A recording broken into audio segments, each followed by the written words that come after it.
तीन पुत्र थे, चंद्रमा, दत्तात्रेय और दुर्वासा।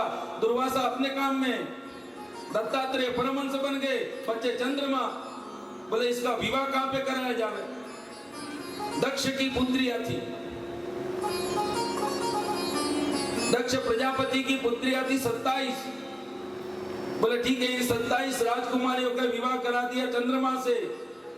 वही 27 नक्षत्र कहलाते हैं, अश्विनी, भरणी, कृत्तिका, रोहिणी, मृगशिरा, आद्रा, पुनर्वसु, पुष्य, आश्लेषा, मगा, उत्तरा फाल्गुनी, पूर्वा फाल्गुनी।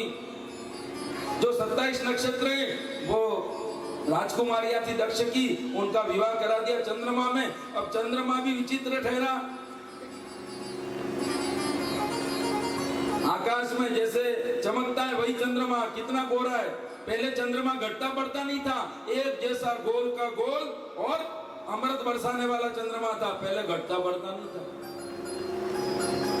अब इन्हें वाली लागी एकस गरवारी, बाकी 26 आनी अड़ी एक आड़ी ने एक ने ऊपर लट्टू।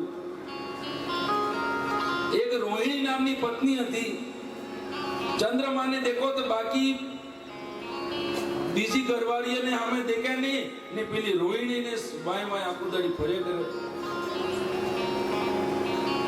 पेली हमजा वो करी, देखो आटली तमारी एक बहन है, 27 पत्नी तमारी है, तमे मारे एकला ने हाथे फरो तो देखो पेली सब मारी बूने है, ने दुख थाय। तमे एक काम करो, एक एक दाड़ो सबने बांटो, 27 दाड़ा होती इने बार पेली मापा आवजू। पण सब तरहनी व्यवस्था करी।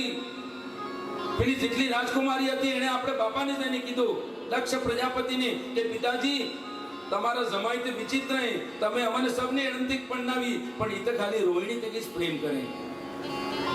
દક્ષએ કીધું હાથીને, देखो જમાઈ સાહેબ મારી सब છોરીએ બરાબર હે, મેં તમને પરણાવી અને સબને તમારથી કી કે તમે આટલા ઉજરાઓ।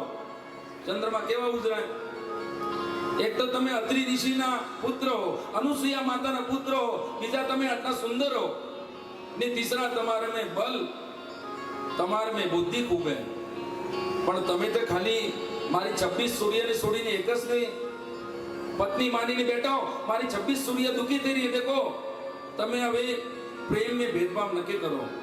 या तो તમે પહેલે જ ના કહી દેતા તો હું પરણાવતો નહીં, હેતતો નહીં, એને વગર તો અગાડી થઈ ગયા કે ચલો 27 મળી રહી ને હવે તમે बाद में આમ કરો।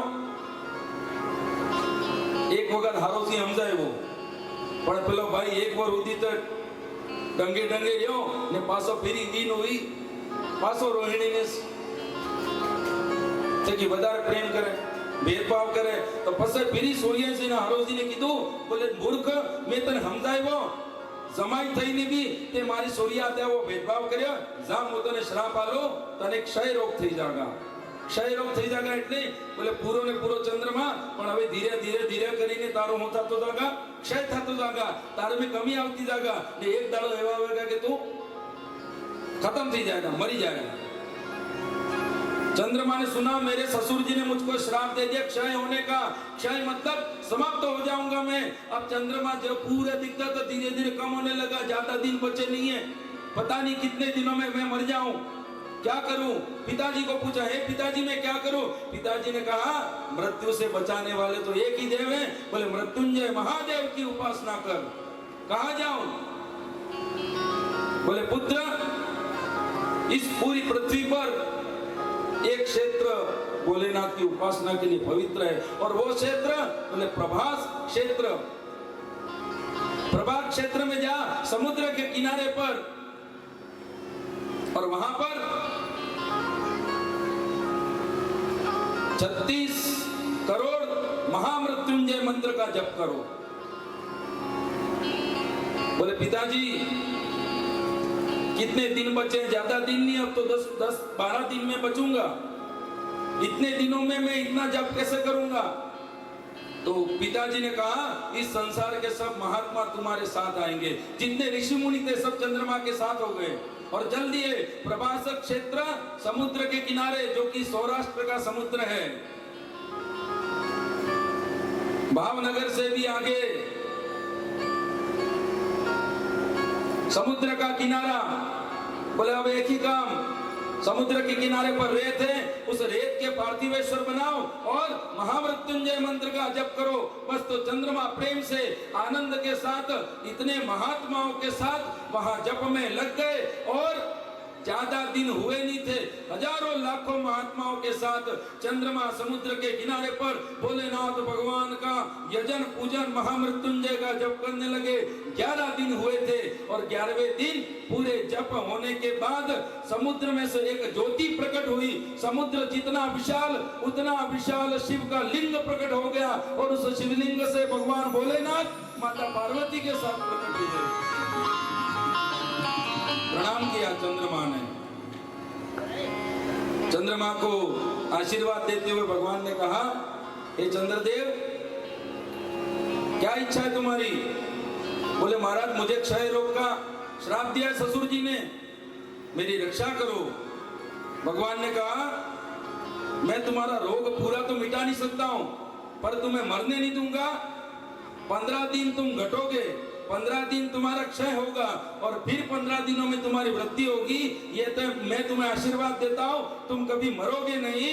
हाँ, जब प्रलय होगा उस समय तुम्हारा अंत होगा, नहीं तो हर 15 दिन में घटोगे, हर 15 दिन में बढ़ोगे और ठीक पूर्णिमा के दिन तुम पूर्णत्व को प्राप्त हो जाओगे। ये मेरा आशीर्वाद है। चंद्रमा को जो आशीर्वाद दिया भोलेनाथ ने आज भी 15-15 दिनों में हमें दिखता है। और मांगो। बोले प्रभु और तो क्या मांगू, पर इतनी कृपा मैं आपसे करता हूं, इतनी कृपा आप मुझ पर करिए। जिस रूप में आप मुझे दर्शन दे रहे हो इसी रूप में यहाँ पर निवास करो। तो भोलेनाथ ने कहा ठीक है,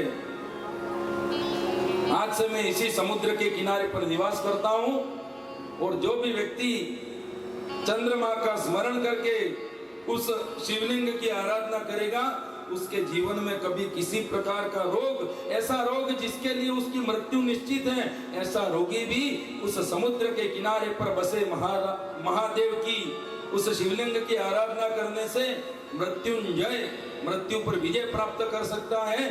और उस शिवलिंग का दर्शन आज भी हम करने जाते हैं। उसका नाम है सोमनाथ महादेव। बोलिए सोमनाथ महादेव की। प्रभासन क्षेत्र में जो ज्योतिर्लिंग प्रकट हुआ चंद्रमा के ऊपर कृपा करने के लिए, उसका नाम पड़ा सोमनाथ।